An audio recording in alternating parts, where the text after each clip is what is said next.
औज़ुबिल्लाहिमिनश्शैतानिर्रजीम बिस्मिल्लाहिर्रहमानिर्रहीम। नाज़रीन अस्सलाम वालेकुम वरहमतुल्लाहि वबरकातुहू।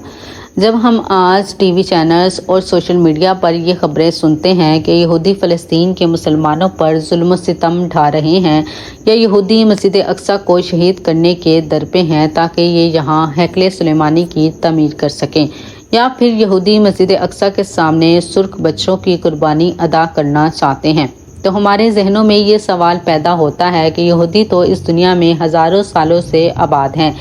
ये पिछले सैकड़ों सालों से मुसलमानों के साथ पुरअमन ज़िंदगी गुजार रहे थे। मुख्तलिफ मुसलमान हुक्मरानों के अदवार में यहूदियों को बड़े बड़े रियासती ओहदे भी हासिल रहे और उन्होंने मुसलमानी रियासतों की तरक्की और अरूज में एक अहम किरदार भी अदा किया है। हज़रत उमर फ़ारूक रज़ियल्लाहु ताला अन्हु वो पहले हुक्मरान थे कि जिन्होंने फ़तह बैतुल मुक़द्दस के बाद यहूदियों को इनके मकामात मुक़द्दसात की इजाज़त दी, जो कि मसीहों ने इनसे छीन लिया था। गुंबद-ए सुगरा यानी टॉम्ब ऑफ रॉक, जो यहूदियों के नज़दीक इंतहाई तकद्दुसियत का हामिल है, इसे मसीही अक़वाम ने कचरा फेंकने की जगह में तब्दील कर दिया था। हज़रत उमर रज़ियल्लाहु ताला अन्हु ने खुद अपने हाथों से इसकी सफाई की थी, यहूदियों की ज़ियारत के लिए खोल दिया, तो फिर आज वही यहूदी हमसे ये मुकाम छीनने पर आमादा क्यों हैं?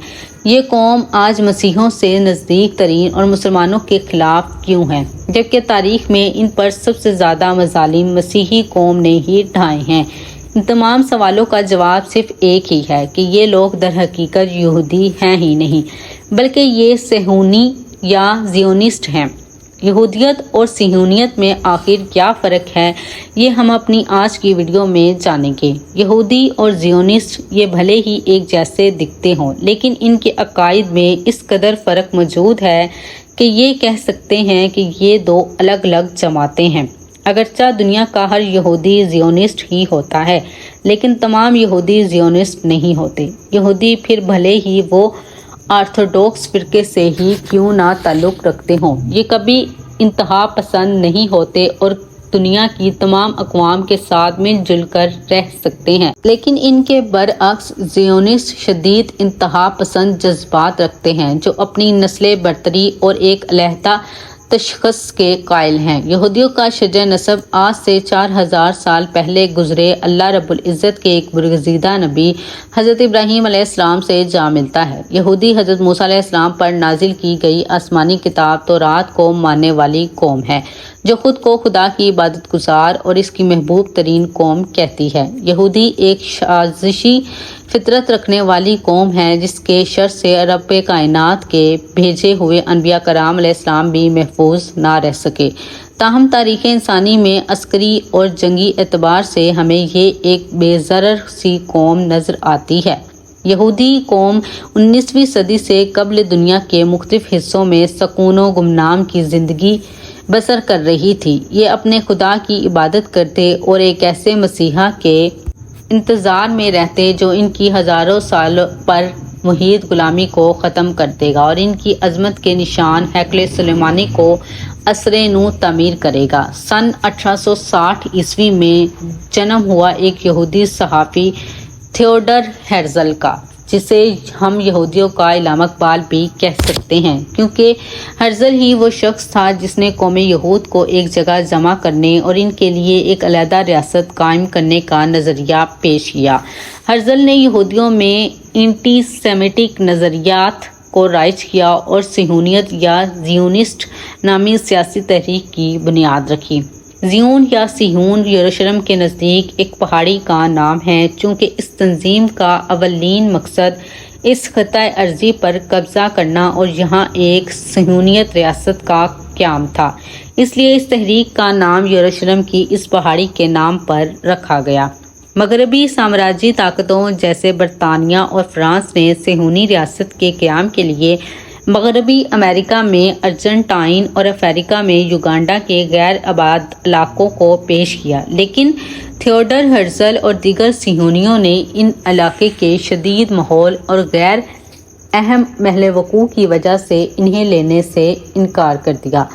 थियोडर हेर्ज़ल की ज़िंदगी और इसकी मौत के कई साल बाद तक صہیونی نظریات کو یہودیوں میں کوئی خاص پذیرائی نہ مل سکی۔ یہودی سلطنت عثمانیہ یورپ اور روس و امریکہ سمیت دنیا کے مختلف خطوں میں آباد تھے اور ایک ملک کے قیام کی بجائے وہ یہیں رہنا پسند کرتے تھے، یہاں تک کہ سن 1933 عیسوی میں جرمنی کے ڈکٹیٹر اڈولف ہٹلر کے اقتدار میں آنے، اس کے عروج حاصل کرنے اور یہودیوں پر ظلم و بربریت کی داستانوں کے تمام قوم یہود کو صہیونی منصوبے کے تحت یکجا کر دیا۔ دوسری جنگ عظیم کے اختتام پر بہت بڑی تعداد میں یہودی پناہ گزینوں کو عربوں کی زمین فلسطین پر لا کر آباد کیا گیا، جہاں ایک صہیونی ریاست اسرائیل کا قیام مقصود تھا۔ یورپی طاقتوں کے جواب میں سوویت یونین نے بھی ایک علیحدہ یہودی ریاست تشکیل دی، جسے اس نے خود مختار یعنی یہودی اوبلاست کا نام دیا، تاہم یہ یہودیوں میں اسرائیل کی مانند مقبول نہ ہو سکا اور آج بھی یہاں محض نام کو ہی یہودی آباد ہیں۔ آج مشرق وسطیٰ میں قائم اسرائیل کی صہیونی ریاست ہے، نہ کہ یہودی جیسے مغرب کی سامراجی طاقتوں نے خطے میں اپنی مفادات حاصل کرنے کی غرض سے تشکیل دیا ہے۔ یہی وجہ ہے کہ مسیحی عقائد کے حامل یہ ممالک صہیونی ریاست اسرائیل کی ہر جائز اور ناجائز امداد کرتے ہیں۔ یہودی اور مسیحی اتحاد کی ایسی مثال ہمیں ماضی میں ڈھونڈنے سے بھی نہیں ملتی، جبکہ زمانہ حال میں بھی یہودی اور مسیحی مذاہب کے پیروکاروں میں شدید ترین مذہبی اختلاف پائے جاتے ہیں۔ یہودیت اس دنیا کا ایک قدیم آسمانی مذہب ہے، جبکہ صہیونیت صرف ایک سیاسی تحریک ہے جس کا مقصد یہودیوں کی فلاح و بہبود سے زیادہ مشرق وسطیٰ میں بدامنی پھیلانا اور یہاں مغربی طاقتوں کے مفادات کا خیال رکھنا ہے۔ نوم چومسکی سمیت قوم یہود کے بڑے بڑے دانشور صہیونیت کو یہودیت کے خلاف قرار دیتے ہیں اور اس کے سخت ناقد ہیں۔